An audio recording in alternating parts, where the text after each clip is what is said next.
1994年2月18日，中国男子林文强带伊的太太、2个后生甲养母劫机来台。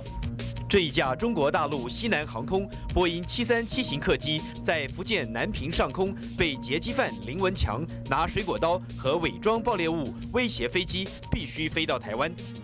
最后，林文强被伤啊，禁见伊的太太知要被强制送回的，反抗拒绝登机。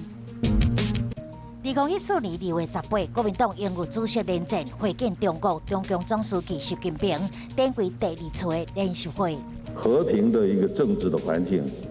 会逐渐的出现，我们一阶一阶的向上爬。